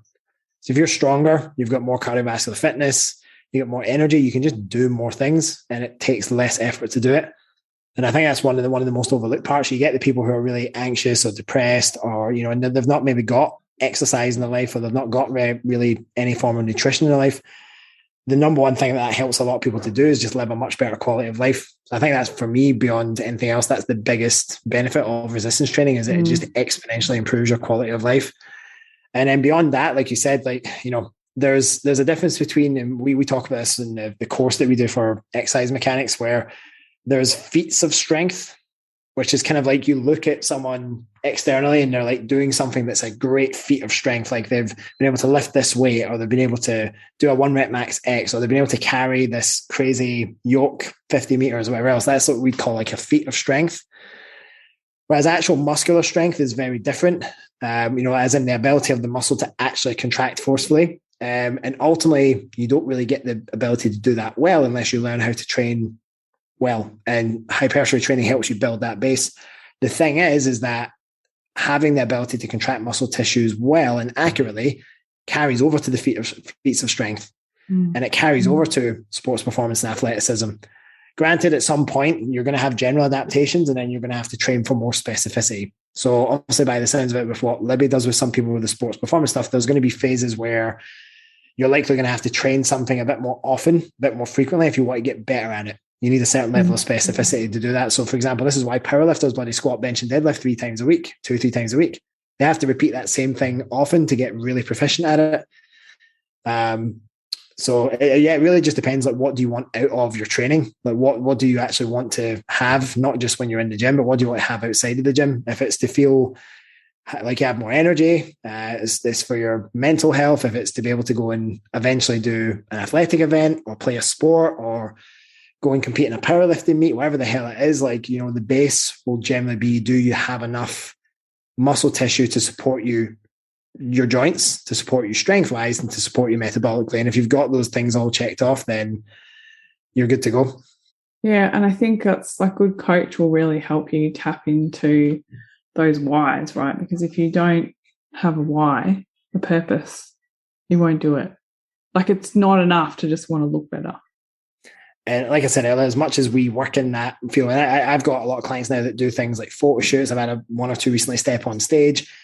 But honestly, when you ask them like why they did what they did, it wasn't really about, well, I just wanted to be really jacked and wear a bikini or shorts and step on stage. The stepping on stage wasn't really the thing. It was this was a challenge, and I wanted to prove to myself that I could start something this hard and that I could see it through. It shows me that if I put my mind to something, I'll be able to follow it through to the end. And that I've got more strength, and I've got more psychological strength and physical strength than I thought I had. So it's usually, like you said, there's that kind of, I always like to call it the superficial goal, which is absolutely fine, but there's always a deeper level to it. Always. 100%. And and if you can tap into that, that's the thing. I think, like, I don't know if you've ever read that book by Maxwell Maltz, which is, I can't think of the name of it. Psycho-Cybernetics. Yes, that one. So you're onto it. Really interesting book for people to read. A plastic surgeon who did the most amazing surgery on people, and they look in the mirror and go, yeah, cool, I look how I want it to look, but I'm still unhappy. And all the stuff around that. And I think it's just identity, really right? amazing. Yeah. It's just, and I know for me, training, I'm not going to say never. It's changed. Like, it's different. It's not like it used to be. It's more about, like, I love being able to do stuff with my daughter. I love that I can go climb with her. Like, I want to be able to just do that. I want to be able to pick her up, and I want to be able to keep up with her and enjoy life with her. Like, that's a big motivation for me. I always feel, not sorry, that's not the word, but I just feel for parents who are like at the playground and their kid gets stuck at the top of the play equipment and they're like, oh my God, how am I going to get you down? You know, I was like, I always want to be able to climb up there, not to help her down, but to be, hey, I'm up here with you, let's climb it together. You know, like, I think you really notice when you have children, like, how amazing physicality is and energy is and capability. And so, yeah, I'm really inspired by her, and that's what I want to train for.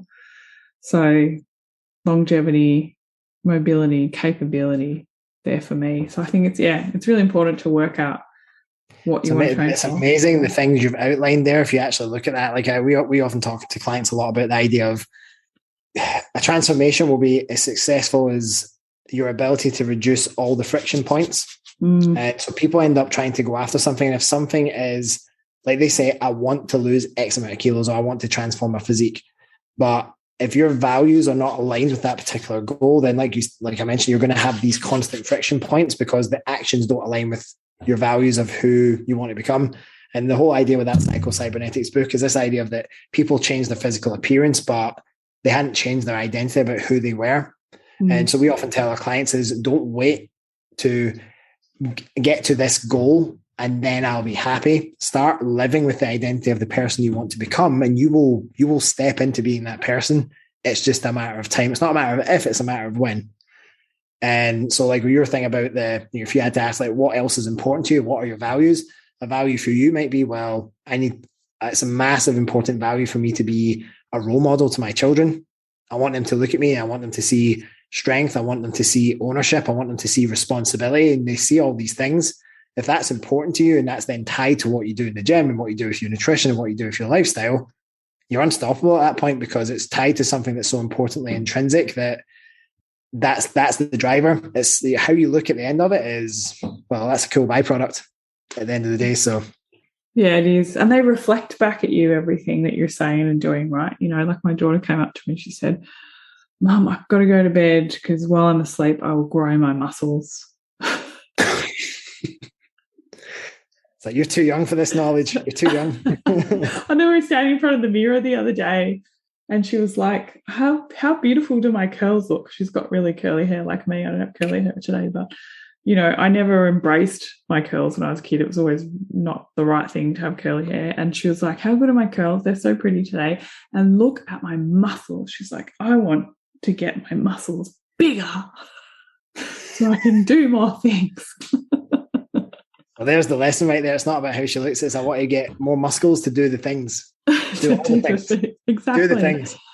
Exactly. Well, she hears that from me, right? Because she hears me. Like when she says to me, "Oh, why do you go to the gym?" I said, "Oh, because I want to get a bit more muscle, like stronger, and get more muscle, so that I can always play with you and do things with you." She would never have heard me say, "I really, Mummy's fat, so Mummy needs to go and lose weight and stuff like that." And and it's so true what you said about enjoying it on the way. And I think that's a big thing that I hope people watching me and my journey of going through this, like I've probably got another 12 months to go before I get to a weight that I'm going to be happy with. And I've already been on that journey for 12 months. And so like when you said before about that, it's just, 2 years, was it 2 years, 3 years to get ready for your first physique competition.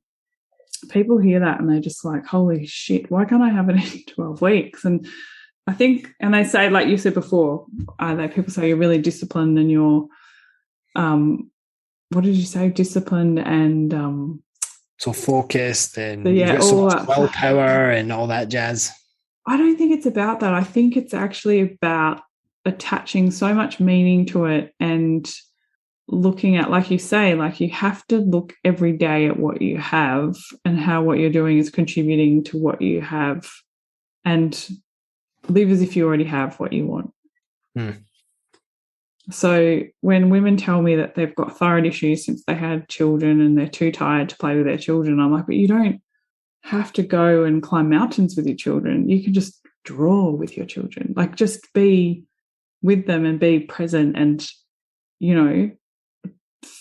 connect with them, do something with it. They don't care what you do with them. Like you can actually hang out washing with kids and they think it's some kind of game, like just be with them, be that person rather than going, I'm not going to be able to be with my kids and do fun stuff with them until I am X weight or I'm X fitness level or, you would say that like for a lot of your clients, you have to sort of reiterate that too. I think across our team, it's a mixture. I think a lot of the people that come to me, it's not that they're free of worries or limiting beliefs or all those things. It's just that I think some of the people I'm often working with now, they're just a bit clearer on what they want. So it just expedites that initial part of the process. But certainly over the last 10, 11 years, and even some of the clients that many of the other guys work with now, I think there's a lot to be said, and there's no point in getting into the depths of this because it's a massive topic in of itself. But negative self-talk is, we take quite a hard line with clients. And I actually literally had an example of this. I had a couple of clients recently, and this is actually something we all deal with regardless of level of client. Literally within the first few conversations we had over WhatsApp, once we'd done the initial setup and we'd met and everything else, we'd even done a couple of sessions together, very self-deprecating language or like really negative self-talk. We just like really nipped that in the bud early. And I was like, hey, listen, let's make a rule to each other that we don't speak about ourselves in that way.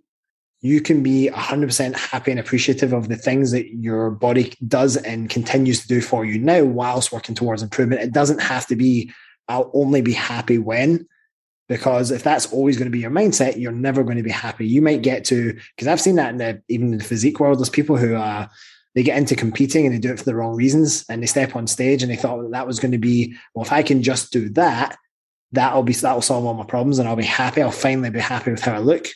And then it wasn't enough. They go through the post-competition blues, they gain a little bit of body fat again, and they get stuck in that cycle because unless they are shredded to the bone, their self-worth has become attached to, well, if people only respect me if I'm like this.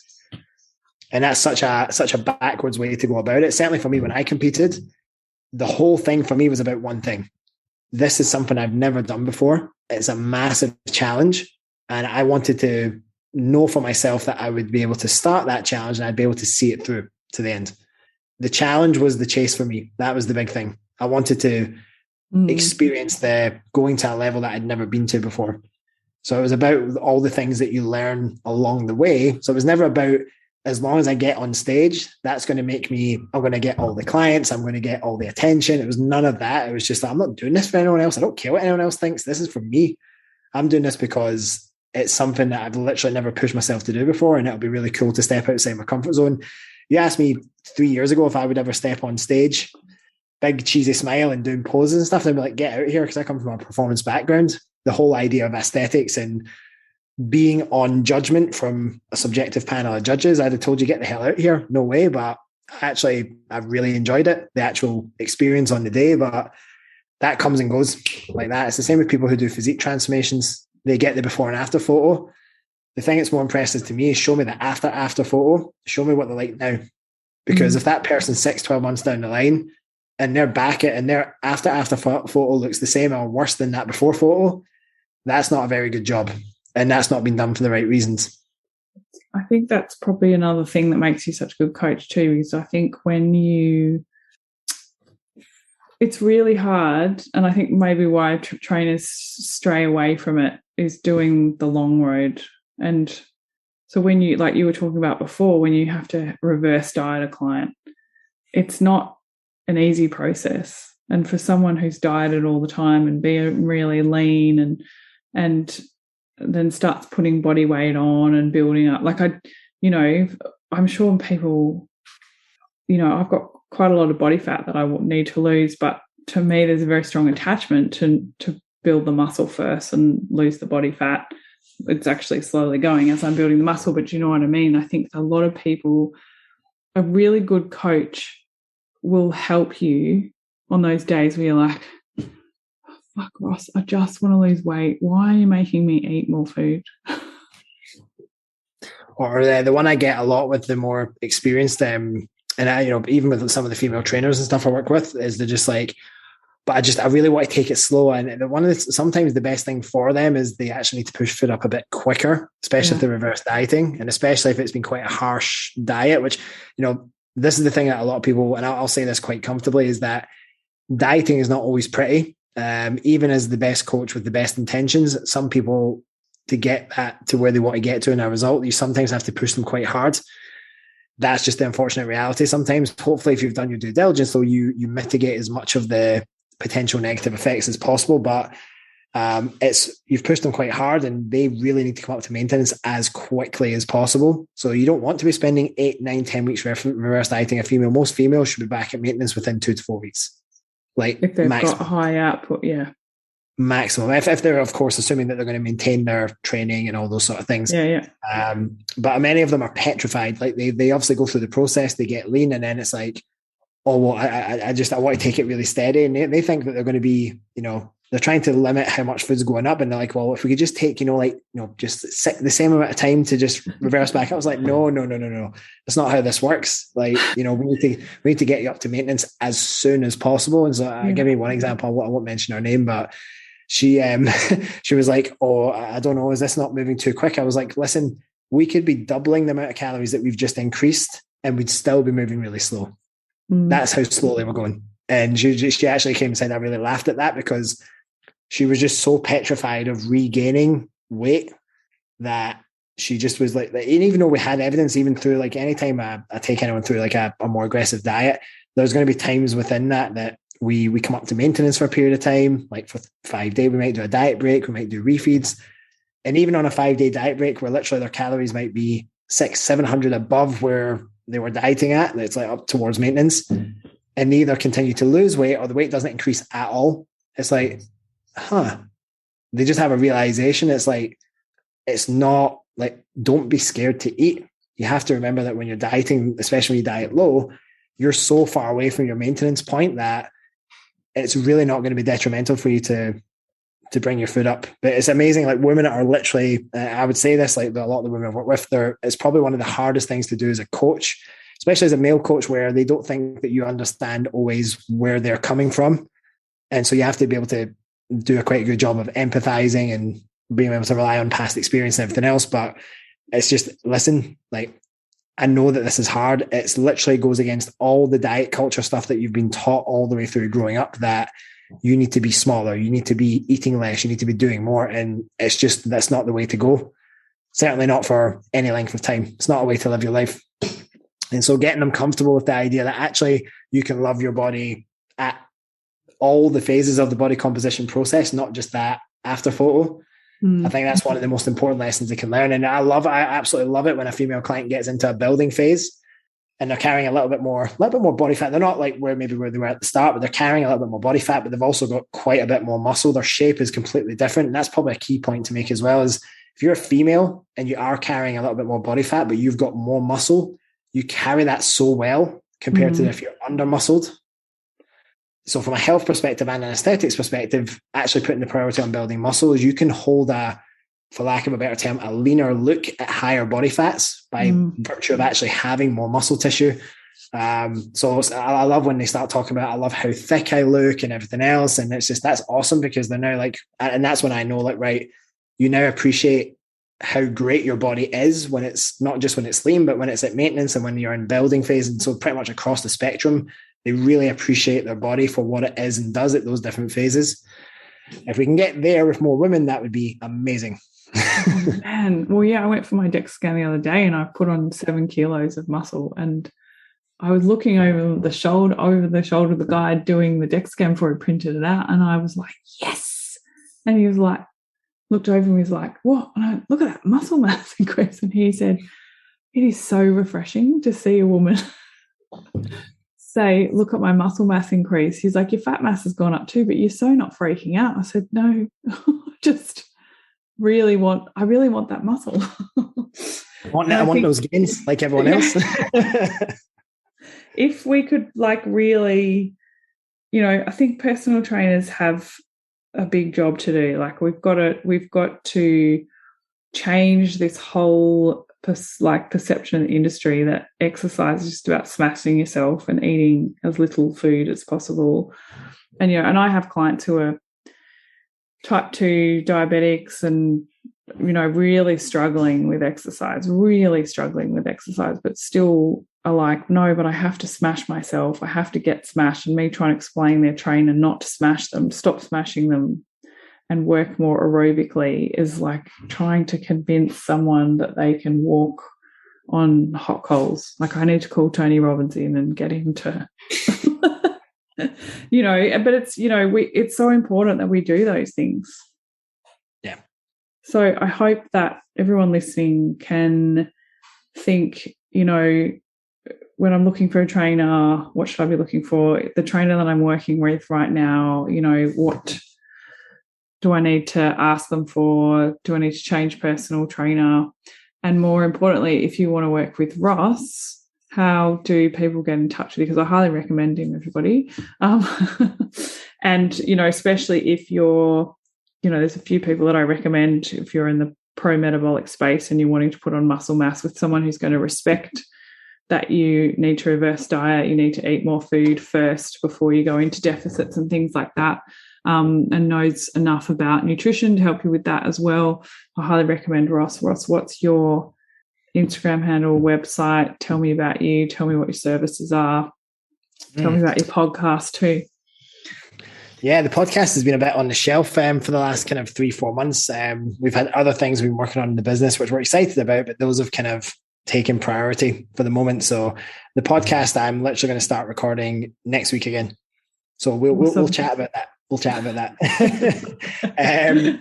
But as far as the business, so the coaching business that my wife and I run together is called Better Body Collective. So you can follow us there at Better Body Collective on Instagram. My handle is at Coach Ross Gilmour. What I would say is that, if anyone were interested to speak about coaching, we don't, like when a coach inquiry comes in for whether it's through my Instagram or through the Better Bodies Instagram, we don't just automatically assume that I'm going to be the person coaching them. We treat every single individual on a case-by-case basis. And something that you mentioned earlier was so important is the fit of the individual's got to be right. And ultimately, my persona might not line up really well with someone else's persona. So we have a really diverse team. We all are very good at what we do. So for us, it's very, very important to make that person fit, because the way that we've set up our business, we can all deliver a fantastic service. So it's really more about getting the person to fit the coach. And that's because, as you said, if you don't enjoy the person you're working with, you can't relate and everything else, it's challenging. But that's the best way to work with us. Literally, we have links in our bio, and there's a button in there, as everyone has link trees on their bios nowadays. You can just go in there and there's apply for coaching and everything else. The website's also under construction, so there's not much to see there at the moment.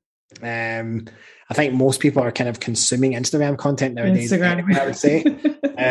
So that's certainly where we're all most active in terms of the team. And then the podcast, when it does rear its head again, it's going to be called, it is called Better Body Radio.